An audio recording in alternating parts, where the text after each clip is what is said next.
আমার এই সাজটা দেওয়ার পরে আমার ইনবক্স তো ভরেই গেছে যে দিদি তোমার সত্যি সত্যি বিয়ে কিনা। তা বাদেও আরো একটা প্রশ্ন ছিল যে এত সুন্দর সাজটা তুমি কোন পার্লারেতে সাজিছো। নমস্কার, আমি মন্টালিয়া। আজকের এই ভিডিওটা কিরকমতে দেখতেছো অবশ্যই কমেন্টে জানাই যেও। আমি সকাল সকাল ঘুমেতে উঠে চলে গেলাম রেলিগেটের মোড় ফারিয়াস মেকওভার পার্লারে। তোমরা তো দেখছো যে আমি সেরকম একটা মেকআপ করি না, আমার মেকআপ করতে ভালোও লাগে না, কিন্তু মাঝে মাঝে তো মন চায় যে নিজের একটু অন্যরকম করে সাজাই তুলি। তো তার জন্যই আজকে আমি চলে গেলাম ফারিয়াস মেকওভার পার্লারে একটা নতুন লুক নিতে। আব্বু খুবই যত্ন সহকারে আমারে সুন্দর করে সাজায় তুলেছে। আমার কাছে তো আমার সাজটা জম্বের পছন্দ হয়েছে। এর মধ্যে তোমরা মেলা মানুষই কইছো যে আই লুকটা পছন্দ হয়নি, আর তার একটা কারণ আছে, কারণ আমি প্রথমে অন্য একটা শাড়ি পরিলাম, সেই শাড়ির সাথেই আপু মেকআপটা করিল, আর তারপরে যে কোনো একটা কারণে শাড়িটা চেঞ্জ করা হয়েছে, আর এই জন্য এই শাড়িটার সাথে আই লুকটা সেরকম একটা যায়নি। এই দিনকে আরো একটা সমস্যা হইলো, আমাকে ক্যামেরাম্যানের আসা কথা ছিল কিন্তু ক্যামেরাম্যান আসতে পারিল না। ছবি ভিডিও সবকিছুই আমার ফোন দিয়ে করা, যদি ক্যামেরা দিয়ে করা হতো তাহলে সবকিছু আরো সুন্দর লাগতো। সামনে তো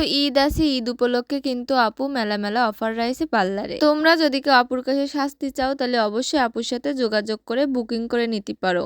আমার এই ভিডিও দেখে যদি কেউ আপুর কাছে যাও তাহলে অবশ্যই কিন্তু তোমরা পেয়ে যাবা ডিসকাউন্ট। তো নতুন বউ সাজে তো আমার বেশ ভালোই লাগছিল, সুন্দর করে আপু সাজাই দিল। তা তোমাকে কিরাম লাগলো অবশ্যই কমেন্টে কয়ে যাও। টাটা।